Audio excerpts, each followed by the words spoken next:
Ipakita ang pagpapahalaga sa mga aral na makukuha sa parabula at C. Ipakita ang strategiya na maaaring gamitin sa pagtuturo ng parabula. Alamin muna natin ang kasaysayan ng parabula. Meron itong dalawang panahon. Ang panahon ng Mesopotamia at ang panahon ng Kastila. Sa panahon ng Mesopotamia, lumaganap sa Mesopotamia 11th siglo before Christ. Ito ang ginamit ni Jesus at ng kanyang mga apostol sa pagpapakalat ng mga salita ng Diyos. Ephraim ay kilalang nunulat at banal. So ang parabula ay lumaganap sa Mesopotamia noong ika-11th siglo before Christ. Ang parabula sa Mesopotamia, ito ay maikling kwento lamang na gumagamit ng mga pang-araw-araw na sitwasyon o talinhaga upang magturo ng mga moral, etikal o relisyosong asal. Karaniwan din ito gumagamit ng mga tauhan na mga tao o hayop upang ilarawan ang karunungan, hustisya at ugnayan ng mga tao sa mga Diyos. Ang mga kwentong ito ay nagtataglay ng nakatagong kahulugan, kung saan ang mga simpleng salita sa parabula o sa kwento ay meron itong itinatagong malalim na kahulugan ng ibig sabihin no, ito ay nagtuturo ng magandang asal. Sa panahon ng Kastila, dumating ang mga Kastila dala ang pananampalatayang Kristyanismo. Noong panahon ng Kastila, taong 1565 to 1898 sa Pilipinas, ang parabula ay isang uri ng panitikang pangrelihiyon na ginamit ng mga fraile upang ituro ang Kristyanong pananampalataya sa mga Pilipino. So, noong panahon ng mga Kastila, ang parabula dito ay ginagamit ng mga fraile bilang panitikang pangrelihiyon upang turuan ang mga tao upang turuan ang mga Pilipino sa pananampalataya ng Kristiyano. Ang pagkakaiba ng dalawang panahon, ang panahon ng Mesopotamia, panahon ng Kastila ay, ang panahon ng Mesopotamia ay nakapokus sila sa mga mitolohiya at ugnayan ng tao sa mga maraming Diyos at ang paghahanap ng immortalidad. Ang panahon naman ng Kastila ay nakatuon sila sa Kristyanismo, moralidad at kaligtasan ng kaluluwa. Ang parabula sa panahon ng Mesopotamia ay nakasulat sa mga green tablets at uniform. Pero sa panahon naman ng Kastila, ito ay pinalaganap sa pamamagitan ng relihiyon. Noong panahon ng Mesopotamia, ang relihiyon ay tinatawag nilang polytheismo o kaya marami silang kinikilalang Diyos. Pero noong panahon naman ng Kastila ay tinatawag nilang monotheismo, meron lamang silang iisang Diyos na kinikilala. Ngayon, alamin natin kung ano nga ba ang parabula. Ayon kay George Buttrick, 2000, ang parabula ay isang kwentong makalupa na may kahulugang makalangit. Ito ay maikli at praktikal na mga kwentong kakagisip lamang, ngunit may mahalagang mensahe o gininto ang aral para sa pang-araw-araw na pamumuhay. Ito ay kwentong may aral na matatagpuan sa banal na aklat noong panahon ni Jesus. Gumagamit ito ng patalinghagang pahayag upang magbigay gabay sa marangal, moral at spiritual na pamumuhay. Ayon kay George Buttrick, ang parabula ay kwentong makalupa na may kahulugang makalangit. Ang ibig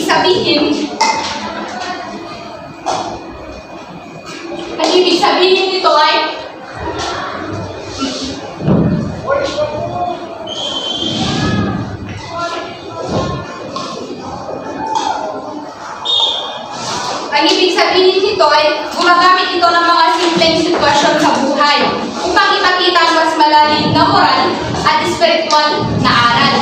Pag sinabi naman natin patalinghagang pahayag, ito ay salita o expression na hindi tuwirang nagbibigay ng kahulugan. Ito nagbibigay lamang ng simpleng kahulugan, ng simpleng salita, ngunit ang kahulugan nito ay napakalalim. Meron itong pinataglay ng malalim na kahulugan na nagtuturo o nagbibigay ng aral.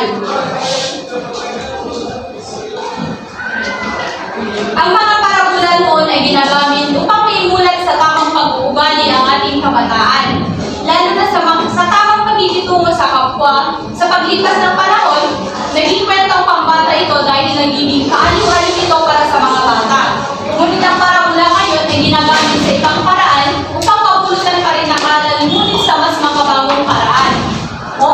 malalawak. Meron itong moral, social, pang-edukasyon o pang-palipas oras.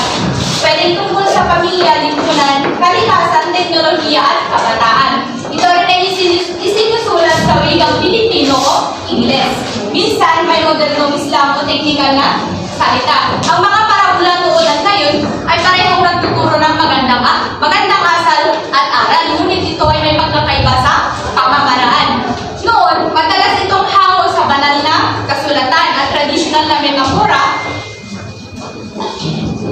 para sa moralidad. Pero ngayon, ang mga parabola ay gumagamit ng mas makabago, relatable at digital na konteksto upang mas madaling maunawaan ng modernong mambabasa. Habang pinapanili nito ang layunin magturo ng magandang asal sa mga magbabasa. Noon, ang parabola noon ay karaniwang hango sa mga banal na aklat o mga kwentong may ugnayan sa pananampalataya. Kumbaga, ito ay nakapokus sa mga relisyon at tradisyonal na moralidad. Pero ngayon, ang parabola ay gumagamit ng mga sitwasyon sa totoong buhay, teknolohiya at modernong pagkikipagkapwa. Ito ay nag-aangkop ng mga aral sa modernong panahon.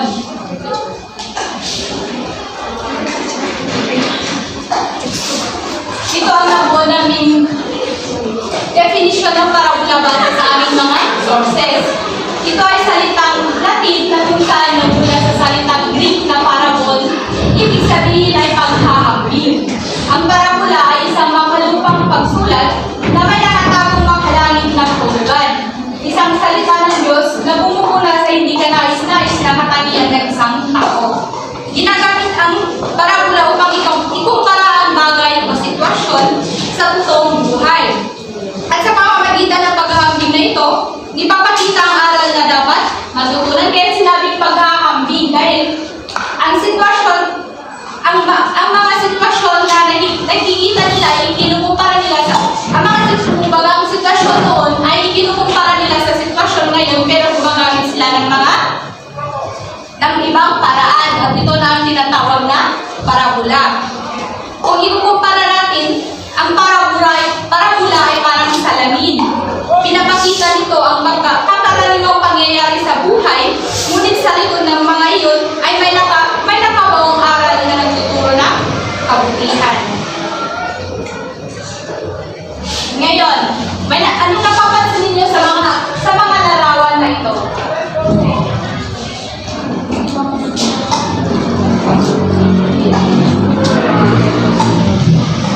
Mga halimbawa po ng parabola. Mga halimbawa ng parabola. Tama, ito ay ang halimbawa ng parabola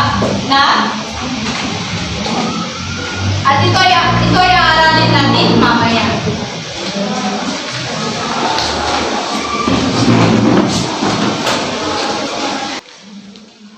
Magandang hapon sa ating lahat. Ngayon, tatalakayin natin ang tungkol sa parabola. Pero bago yun, may ihanda akong mga litrato dito sa harap. Nakikita niyo ba dyan sa likod kung ano ang mga litrato dito sa harap? Sige nga, Susana, ano makikita mo sa unang litrato? Picture, may lalaking hubad-hubad, tapos may mga lalaking susungit ang mukha. Masusungit ang mukha at nakahubad. Diyan sa inyo, Iris, nakikita niyo ba ang mga larawan? Opo, puro. Ano makikita mo sa ikalawang larawan? Siguro may lalaking nakahiga na parang kawawa siya at may tao nakakita sa kanya. Tama, maraming salamat sa iyong mga sinabi. Dito sa panghuling litrato, sige nga, Bea, anong napapansin mo sa huling litrato? Siya isang taong sukat-sukatan tapos isang taong Maraming salamat. Alam niyo ba, mga bata, na ang tatlong imahe na nandito sa harap ang bumubuo sa kwentong ang mabuting Samaritano. At ang mabuting Samaritano ay isang halimbawa ng parabola. Alam niyo ba kung ano ang parabola? Hindi. Kaya makinig kay teacher. Ang parabola ay kwento na hango sa Biblia. Naglalaman ng mga talinghagang mga salita at nagtuturo ng aral. Ito ay uri ng kwentong ginagamit ng ating Panginoong Jesucristo sa kanyang pangangaral. Ang ibig sabihin lamang nito,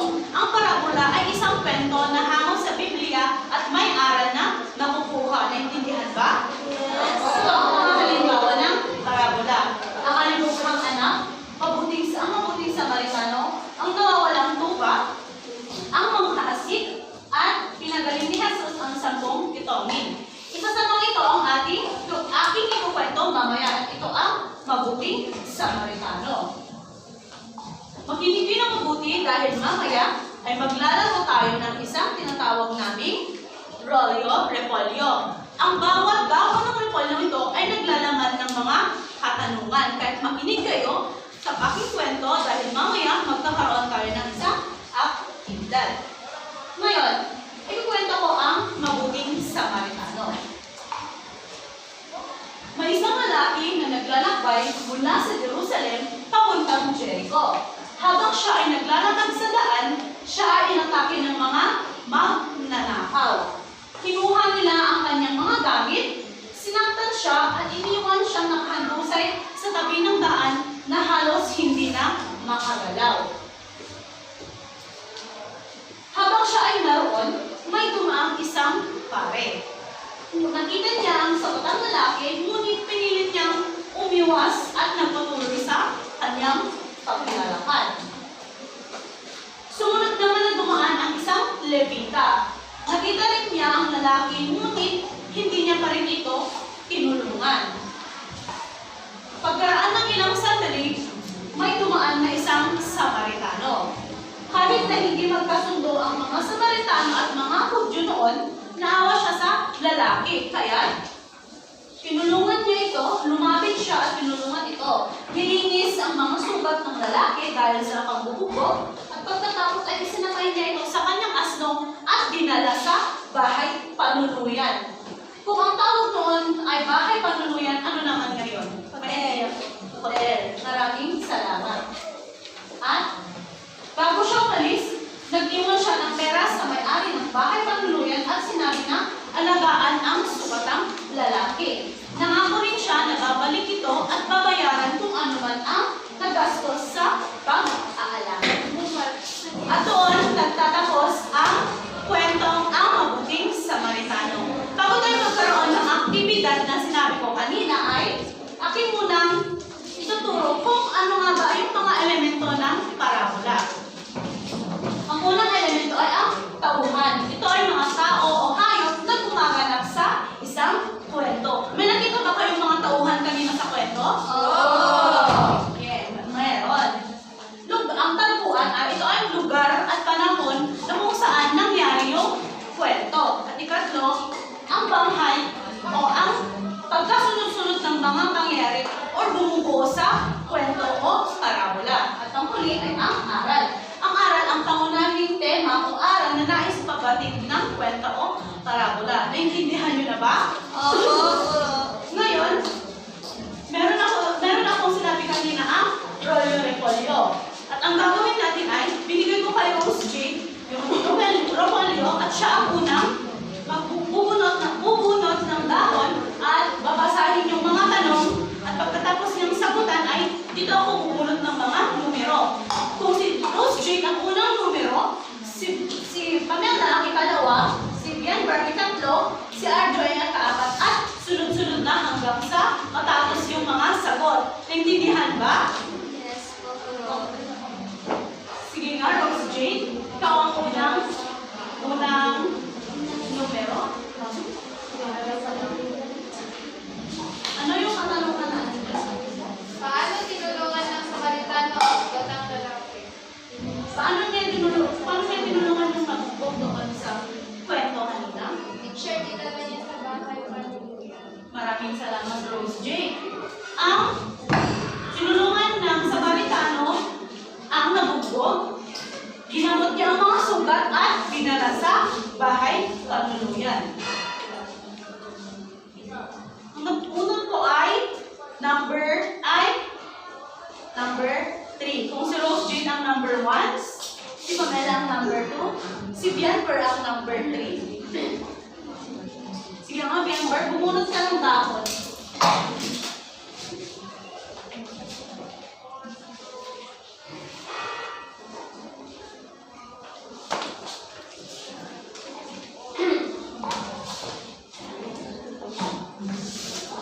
Sino-sino ang mga tauhan sa kwento ng mabuting Samaritano?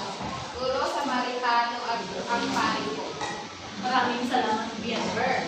Ang mga tauhan, sinabi mo kanina na ang tauhan ay mga tao o hayop na gumanap sa kwento. Gumanap ba ang Samaritano sa kwento? Oo. Paano naman ang pare? Gumanap ba siya?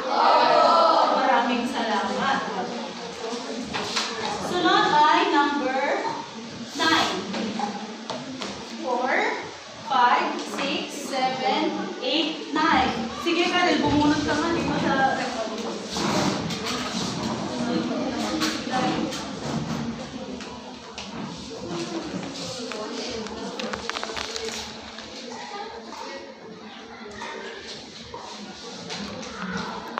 Sa dalang niyo, paano tinulungan ng Samaritano ang sugatang lalaki?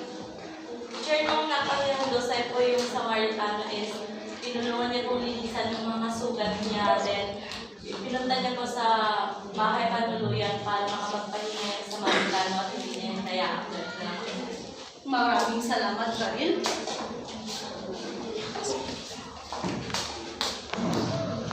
At ang sumunod ay number 18.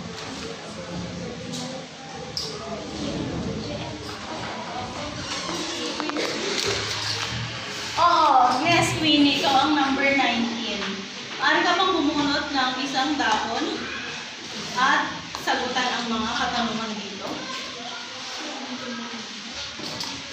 Saan dinala ng Samaritano ang sugatang lalaki upang alagaan sa bahay panulungan? Dinala ng Samaritano ang Ang sugatang lalaki sa bahay panuluyan. Ano sa tingin mo ang bahay panuluyan dito sa mga elemento ng paratag? tagpuan po. Paano mo nasabi ng tagpuan? Kasi ito po yung lugar ng sabi nila ang lalaki. Maraming salamat, Queenie. Ang sunod na numero ay 6. Yes, Rismel. Maaari ka bang pumunod dito sa ating Repolyo at sagutan ang mga tanong?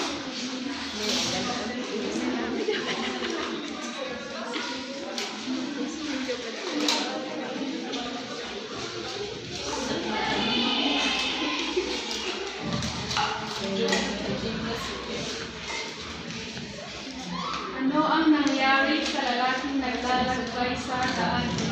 Ano ang nangyari sa naglalakad na Hudyo sa daan dun sa kwento? Siguro ang nangyari sa lalaking naglalakbay sa daan ay ninakawan siya Ginakawan at na masugatan pero may nabuting sa Samaritano sa tungkol sa kanya. maraming salamat. Talagang nakinig si Rismel sa aking kwento kanina. Dahil alam niya kung ano ang nangyari sa Hudyo dun sa daan. Dahil ninakawan ito, binugbog at iniwan lang doon sa daan na nakahandusay. At sa inyong pag-isahang gawain, narito ang inyong gagawin. Manuto, basahin ang kwentong ang alimukhang anak at suriin ang mga elemento ng parabula. Nakuha ba? Opo, guro. Ang dulaw na ginamit namin ay interaktibo, na kung saan may aktibong pakikipag-ugnayan o communication ng mga mag-aaral sa guro. At ang isang ginawa naming estratehiya ay ang Rolyo Repolyo. Ito ay isang estratehiya upang himayin ang aralin, gamitin ang nilarepolyong balot ng mga papel na may iba't ibang katanungan, gawain at pagsasanay. Sa tulong ng estratehiya, sila may hatid na software